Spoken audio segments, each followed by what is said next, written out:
trazendo a palavra, Pai. Não que queremos ouvir, mas que precisamos para termos uma vida melhor, uma vida de confiança na Tua palavra. Senhor, usa Teu servo, em nome de Jesus. Aleluia. Com muita alegria saúdo a todos vocês com a paz do Senhor. Amém? É um prazer imenso estar aqui.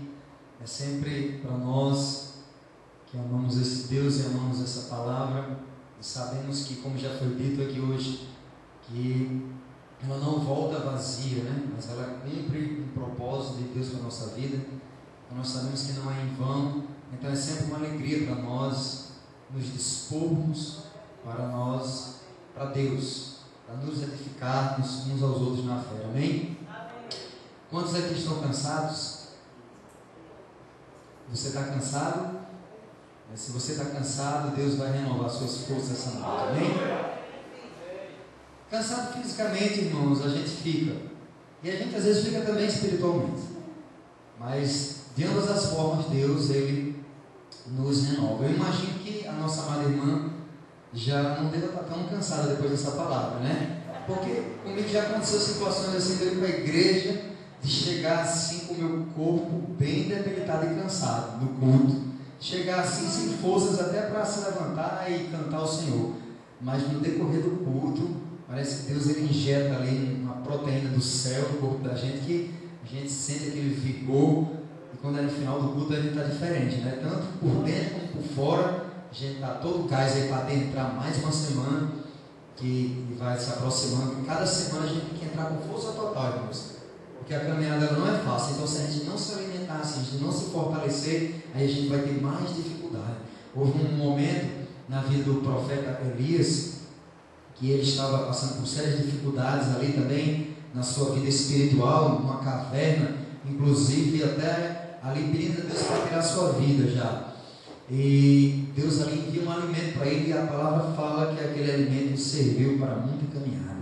Então é muito importante que a gente, quando a gente vier para a casa de Deus, buscar o nosso Deus, a gente venha com o nosso coração preparado para receber, e a gente venha com aquela disposição para prestar atenção no culto, para aprender. O rei Davi disse que o propósito principal meu e seu que está aqui na casa do Senhor é de nós, em primeiro lugar, adorarmos a Deus. Isso está lá no Salmo 27. Adorarmos o Senhor, contemplarmos a sua formosura, estarmos aqui para adorar ao Senhor na beleza da sua santidade. Isso é em primeiro lugar. E com consequência disso, aprender no santuário de Deus. Muito aqui a gente já pôde nessa noite aqui aprender, né? O pastor Ari já tem ministrado aqui a palavra, a gente já tem ouvido louvores, a irmã já veio aqui, testemunhou, profetizou. Eu já estou saindo daqui essa noite aqui alimentado. Eu que recebi ontem uma responsabilidade de estar pastoreando a igreja, já estou agora adentrando para essa semana. Quinta-feira vai ser o primeiro trabalho lá, e eu já me alimentei essa noite, já recebi do Senhor, já tenho certeza que Deus já está para acrescentar na nossa vida, né? Em outro dia eu fui refletindo, irmãos, e eu fui calcular quantas horas a gente tem por semana dada por Deus. A gente tem por semana 168 horas. Deus nos concede 168 horas. E dessas 168 horas, quanto tempo a gente fica na casa de Deus?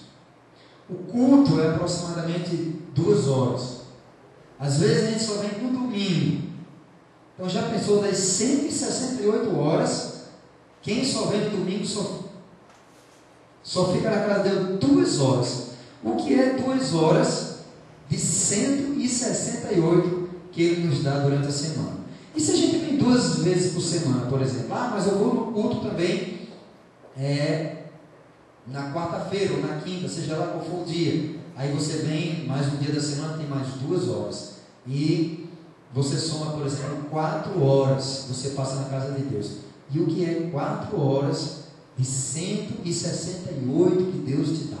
Mas alguém pode dizer, mas eu ainda vou mais do que 2 vezes na semana, eu vou 3 vezes na semana, eu participo também do trabalho de oração. Tudo bem, são 6 horas. E o que é 6 horas de 168 que Deus nos dá, né? E sabe por que eu quero dizer isso? Porque às vezes a gente chega na casa de Deus e é como o pastor já disse hoje, ele falou algo que realmente acontece. Tem pessoas que quando elas vêm para a casa de Deus, elas não veem a hora de chegar, a hora de estar aqui. O culto começa a tal hora, a casa de Deus, e quando ela chega aqui, ela não vê nem a hora passar. Se passa essas 2 horas, parece que voou. Ela queria até que fosse mais tempo. Mas às vezes tem pessoas não, que vêm para a casa de Deus e vem de qualquer jeito, chega a qualquer hora, se prepara para estar aqui. Ainda quando chega aqui, às vezes tem dias que você vai se deparar aqui com um pregador mais ungido, uma pessoa que Deus às vezes dá a oportunidade de a gente estar aqui ouvindo, às vezes é um mestre da palavra, uma pessoa que tem um conhecimento mais apurado. Claro, existem pregações que são mais tremendas do que outras, mas de qualquer forma, seja um pregador mais ungido, um pregador mais poderoso, seja um pregador menos, digamos assim, de ambas as formas, irmãos, a gente pode sempre estar aprendendo se a gente vier com sede e fome de Deus. Conforme diz a Bíblia, né, que Deus ele vai fartar aqueles que têm sede e fome de justiça. Então, todos os dias que você vier para a casa de Deus, todas as vezes que Deus te dá a oportunidade de estar aqui, venha com seu coração preparado para receber, venha atento para cada palavra, porque às vezes uma palavra que seja, às vezes pode ter um versículo, ele pode mudar a tua vida, ele pode transformar a tua história. Então esteja atento para receber, para aprender, né, as doutrinas do Senhor, porque é alimento para a nossa vida. Tem vezes que a gente vem para a casa de Deus e às vezes a gente pensa assim, não, essa palavra não foi para mim não, essa palavra não era o que eu estava precisando hoje, não era a minha necessidade hoje essa palavra.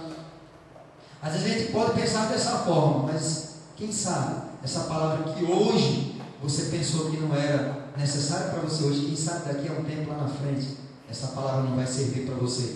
Quem sabe aquilo que você aprendeu nesse dia, né? No dia que você veio à casa de Deus, quem sabe lá na frente, quem sabe 2, 3, 5 anos, 10 anos, aí quando você lembra daquela palavra, daquilo que o Senhor ministrou e ensinou, e aí chegou a hora de você usar aquela palavra naquele momento.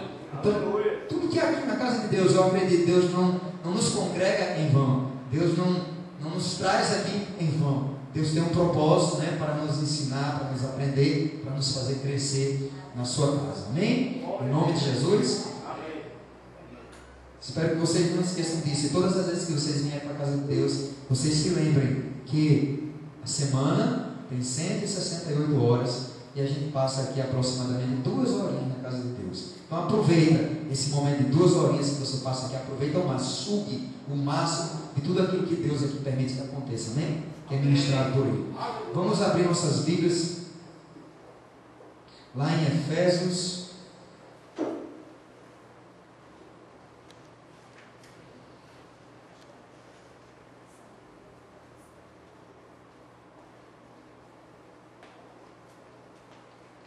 Efésios capítulo 4.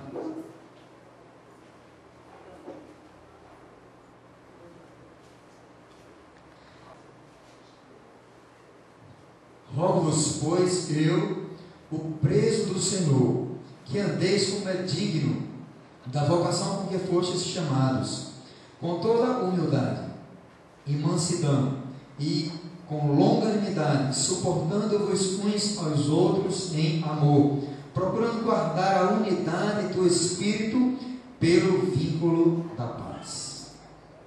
Até que esse versículo eu queria, nessa noite aqui, amados, que a gente pudesse estar aqui refletindo nisso que a Bíblia aqui nos ensina e que é muito importante. Quantos querem, quantos desejam que o Espírito Santo de Deus, e quantos acreditam que Ele pode realizar aqui em nosso meio grandes coisas? E quantos querem que o Espírito Santo, Ele possa fazer grandes coisas na nossa vida? Claro que eu creio que todos, né? Quem não quer que o Espírito Santo aqui opere maravilhas, milagres sobrenaturais? Quem não quer que o Espírito Santo de Deus aqui promova aqui bênçãos, né? Diversas coisas do reino de Deus aqui na nossa vida. Todos querem. A palavra, Paulo aqui falando, fazendo um pedido encarecido, Ele, o preso do Senhor, porque Paulo se encontrava nesse momento encarcerado, mas ali nas cadeias, escrevia e ministrava a palavra de Deus ali para as igrejas. E ele fala assim, olha, rogo-vos, pois, eu, preso do Senhor, que andeis como é digno da vocação com que fostes chamados. Todos nós aqui estamos aqui, amados irmãos, porque Deus, ele fez um chamado para mim e para você. Deus, ele nos chamou. Ele disse para cada um de nós, venha e siga-me. Por isso que você está aqui. Porque Deus fez um chamado para a tua vida, para você seguir a Ele. Para você seguir os passos de Jesus. E seguindo esses passos de Jesus de maneira com longanimidade. 3 coisas aqui, amados irmãos, importantes para nós. Eu quero que a gente possa refletir agora nesses 3 pontos aqui: humildade, mansidão e longanimidade. Longanimidade, que é uma palavra sinônima de paciência.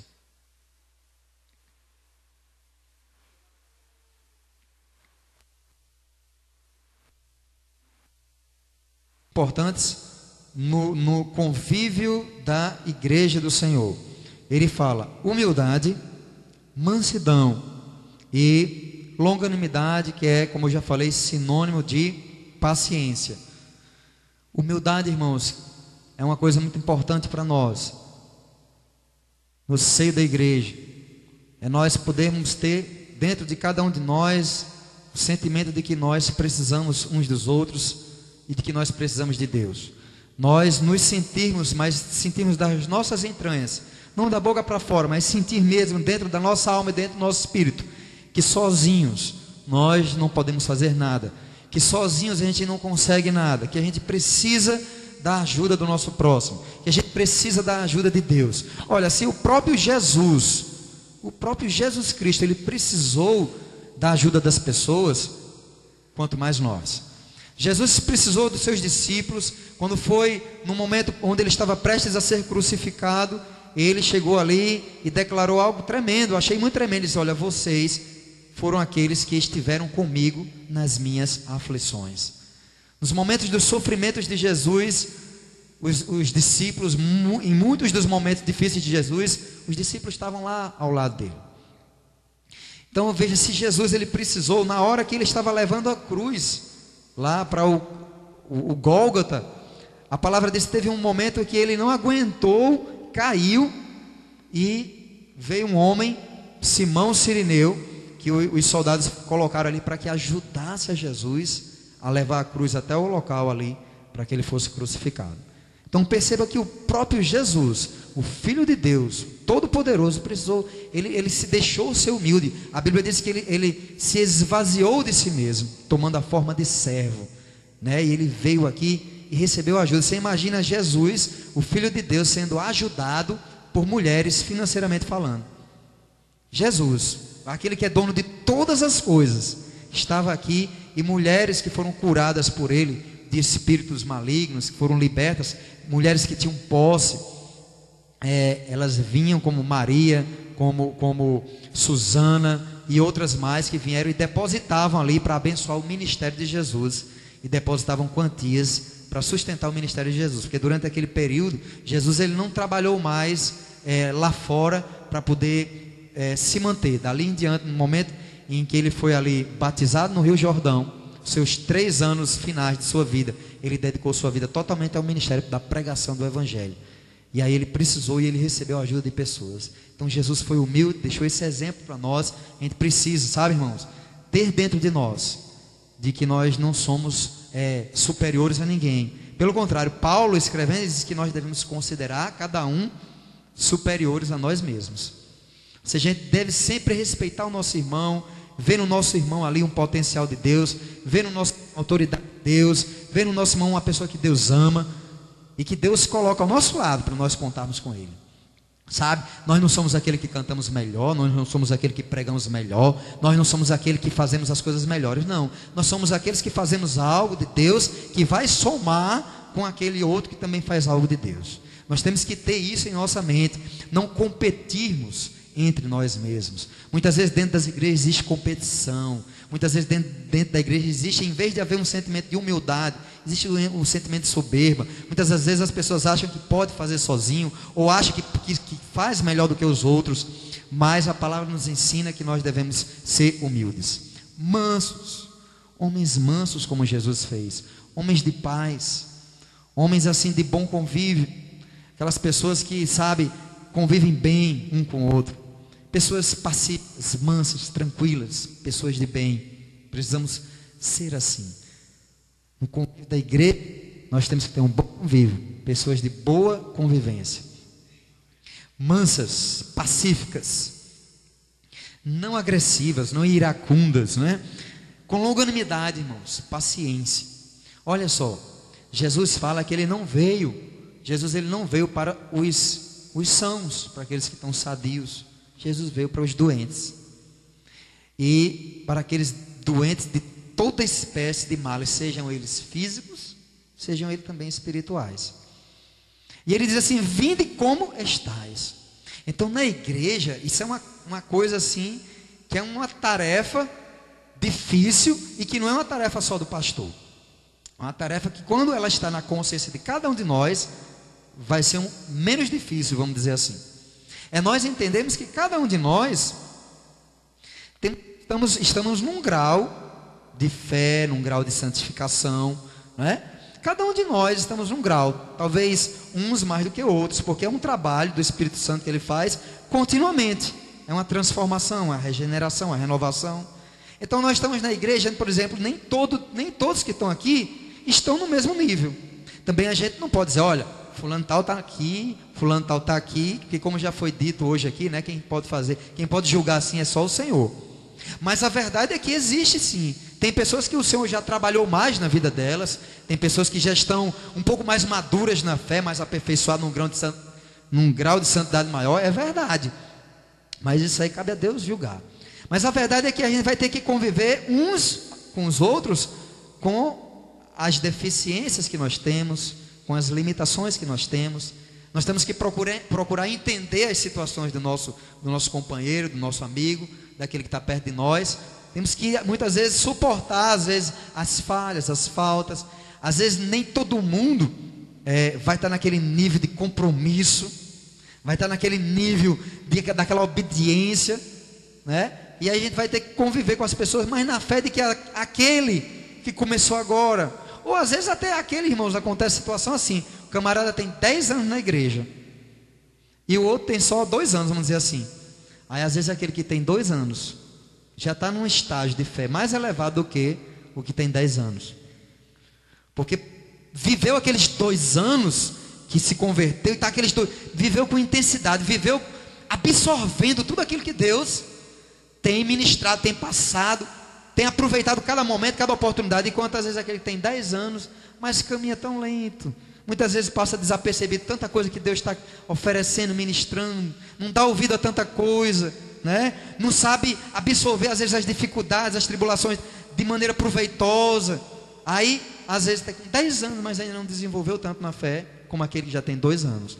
Mas aquele que tem 2 anos não deve se achar melhor do que aquele que tem 10. E aquele que tem 2 anos tem que suportar aquele que às vezes ainda não está no grau assim. Seja, meu irmão, qual for a nossa condição, nós não somos melhor do que ninguém. A gente precisa, Deus colocou aquele que chegou aqui agora, colocou aquele porque a gente precisa dele aqui conosco, e ele pode contribuir conosco. Então é assim, todos nós aqui precisamos uns dos outros. E vai ter momentos que a gente vai ter que ter paciência, a gente vai ter que ter calma. A palavra fala que nós somos como meninos quando aceitamos a Jesus. Meninos novamente nascidos. E a gente vai crescendo, né? Deus vai dando leite, a gente vai crescendo, vai amadurecendo. E a palavra de Deus fala que aquele que começou a boa obra, ele há de aperfeiçoar para o grande dia de Cristo Jesus. Sabe quando é que vai terminar a obra? Ainda não terminou na minha vida, nem terminou na sua, nem na nenhum de nós. Só vai terminar essa obra, só vai ser totalmente perfeito. Nós só vamos ficar 100% quando o Senhor Jesus vier nos buscar aqui, nos levar. E aí a gente vai ser transformado, como já diz hoje, a gente vai estar 100%. Mas enquanto esse dia não chegar, a gente vai estar sempre, precisando crescer um pouquinho mais. precisando melhorar um pouco mais, não é? A Bíblia deixa bem claro para nós: se dissermos que não temos pecado nenhum, se eu chegar agora e disser para vocês aqui, olha, eu não cometi, não cometo mais nenhum pecado, não tenho mais nenhum erro, não erro mais na minha vida, a Bíblia diz que eu estou me enganando a mim mesmo. Porque a palavra de Deus também diz lá em Eclesiastes que não existe na terra homem que sempre faça o bem e que nunca erre. Não existe. Existem pessoas sim que fazem o bem, existem pessoas sim que acertam, que faz a coisa certa, mas não existe a pessoa que sempre faça isso sempre. Há sempre um determinado momento da nossa vida que às vezes a gente falha, que a gente erra, e a gente precisa de perdão, precisa de misericórdia, precisa de graça, e precisa também aceitar de Deus a correção e querer melhorar. Sempre vai acontecer isso. E aí, amados, aqui eu vou terminar agora nesse versículo 3. Eu ministrei tudo isso para terminar no versículo 3. O versículo 3 diz assim, ó: procurando guardar a unidade do Espírito pelo vínculo da paz. Foi isso aqui que Deus, pastor, estava ministrando ao meu coração, que é muito importante hoje. Parece que hoje ainda mais. Sempre houve problemas no meio da igreja, né? Desde aquela época dos tempos bíblicos. Mas o mundo hoje está de um jeito que eu acho que está... As pessoas dizem que parece que o mundo está pelo avesso. Porque tudo hoje é o contrário. Aquilo que é bom, aquilo que era bom, hoje é considerado mal. Aquilo que era pervertido, hoje é o certo. É a liberalidade, né? Então hoje as coisas estão muito difíceis. Se multiplicou o conhecimento de tudo, não só da palavra, conhecimento de tudo, é tanto pensamento, e cada um de nós formamos tantas ideias. Cada um de nós somos senhores de tantas ideias, de tanto pensamento. Cada um de nós queremos ter razão. Coisa mais difícil do mundo é uma pessoa reconhecer que está errada. Uma das coisas mais difíceis que tem no mundo é a pessoa reconhecer. Todo mundo está certo, todo mundo sabe. Por exemplo, religião mesmo. Existe 300 mil religiões, 300 mil crenças, 300 mil opiniões. Sei quantas igrejas, cada um tem uma opinião diferente, mas todo mundo está certo, ninguém está errado. Fulano está assim, não, aqui a gente está certo, o outro está certo, não é assim? Ninguém muitas vezes dá o braço a torcer para dizer, não, vamos rever, vamos analisar de novo, vamos procurar confirmar se isso está certo. Não, mas todo mundo, ninguém dá o braço a torcer. Opinião é uma coisa complicada, todo mundo tem a sua e acha que não, eu sou o dono da verdade. E é por isso que existem muitos problemas no meio, às vezes até da igreja. Quantas igrejas, amados irmãos, quantas igrejas têm, muitas das vezes, sido desfeitas por causa de picuinha, por causa desses problemas? Quantas igrejas? E a palavra que diz, foi isso que o Senhor me chamou muita atenção, sobre o vínculo da paz na unidade do Espírito. Sabe por quê, irmãos? Porque o Espírito Santo, ele tem todo o poder para operar na igreja, mas ele é educado. O Espírito Santo é muito educado.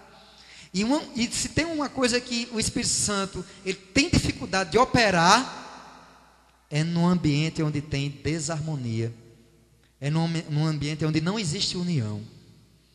Quando a gente tem a união no nosso meio, a paz, aquela união, aquele amor uns pelos outros, a união mesmo, estarmos unidos, sabe, uns pelos, a ponto de dar a própria vida pelo irmão.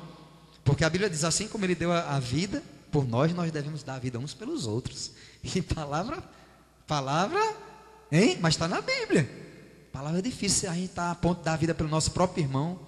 Mas às vezes não é só dar a vida física, não. Em todos os sentidos, né? Então assim, a união tem que ser tão grande entre nós. Aí, sabe o que é que acontece, amados irmãos? Quando existe união na gente, o Espírito Santo de Deus, ele tem mais liberdade. Ele opera mais, ele flui, as coisas acontecem naturalmente, vai acontecendo, porque quer fazer tanta coisa no meio do seu povo. Ele é aquele que capacita, santifica, liberta, cura.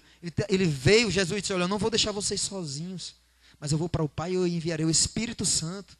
Ele vai capacitar, santificar, que desceu manifestou aquele poder, era milagres, era cura, prosperidade, abundante graça em todo mundo. A igreja era feliz, a igreja era unida, a igreja crescia, não era assim? Porque havia o quê? União. É o que está precisando no mundo de hoje, união. Está precisando de união no seio das famílias, está precisando de união nas igrejas, sabe? Muitas vezes, sabe o que é que acontece, meus amados irmãos? O pastor prega, aí quando é no outro dia, um bocado de cochicho. porque eu não concordei com aquilo. Se o pastor colocar, às vezes, uma doutrina, alguma coisa para que a igreja siga, que está baseado na palavra, aí não sei quantos, tem várias opiniões, não, mas não acho que é assim. Mas só que lá em Atos dos Apóstolos, quando diz a Bíblia que os apóstolos, eu já estou até me demorando, né? Mas eu vou terminar com isso. Acho que já deu para entender o que eu queria falar aqui, né? Que o Espírito Santo quer fazer na nossa vida, ele tem muito mais para fazer, precisa de união. Era isso que eu queria falar aqui. Vínculo é uma coisa, é uma ligação. Queremos ter ligação com o Espírito Santo? Tenhamos paz, temos união. A unidade, a paz que a gente vai ter no nosso convívio, vai ser o vínculo que a gente vai ter com o Espírito Santo de Deus. Então, quando lá em Atos dos Apóstolos, os apóstolos, eles ministravam a palavra de Deus, a Bíblia dizia que havia unanimidade entre eles. Eles todos concordavam, todos estavam de comum acordo com aquilo dali. E davam as mãos e abraçavam aquela causa. Então havia abundante graça em todos eles. É isso que muitas vezes precisa ser conservado no seio da igreja. E é aquilo que diz lá no Salmo de número 133. Ó, quão bom e quão suave é que os irmãos vivam em união. É como óleo precioso que desce sobre a barba de Arão. Ali, nesse ambiente de paz, nesse ambiente de união, a Bíblia diz que o Senhor decreta a bênção e a vida para sempre. Precisamos buscar essa união. Eu sei que o tempo não é suficiente, mas, pastor, no decorrer, né, pastor? No decorrer aí dos dias, eu creio que ele há de ministrar detalhes dessa vida de união, né? Ministre, pastor, união para essa igreja cada dia mais, nos mínimos detalhes, né? Precisamos entender como pode eu ter às vezes uma opinião, às vezes você ter outra, porque cada um de nós às vezes temos opiniões diferentes, mas como pode isso ser possível a gente viver em união? Podemos, mesmo às vezes eu pensando de um jeito e você pensando de outro, mas quando Jesus é o Senhor da nossa vida, a gente pode viver em união. Porque Paulo disse assim: já não vivo mais eu, mas Cristo vive em mim. E a vida que eu vivo agora, eu vivo pela fé no Filho de Deus. Às vezes, amados irmãos, a gente renuncia às vezes um pensamento nosso, uma ideia nossa, uma vontade nossa, para manter a paz no meio da igreja. Eu já vi, amados irmãos, eu tenho quase 20 anos de evangelho. E eu já vi, não é muito tempo, mas também não é pouco. Já foi suficiente para ver, às vezes, algumas igrejas serem prejudicadas por não manterem a união no meio do seu povo. Vivam em união, amém? E o Espírito Santo vai fazer muito mais na nossa vida. Entenda que quando nós temos brigas, rinchas, contendas, inimizades em nosso meio, prejudica a obra do Espírito Santo de Deus. Entenda quando nós estamos em harmonia, abraçados, né? Querendo bem um ao outro, ajudando um ao outro. Entenda que isso daí vai favorecer o trabalho do Espírito Santo no meio do seu povo, amém? De ambas as formas ele vai trabalhar, mas ele vai ter muito mais liberdade, muito mais coisa boa vai acontecer em nossas vidas quando a gente está em união, amém? Era essa palavra, pastor, que eu queria deixar. O Senhor ministrou ao meu coração. Deus abençoe aos amados irmãos.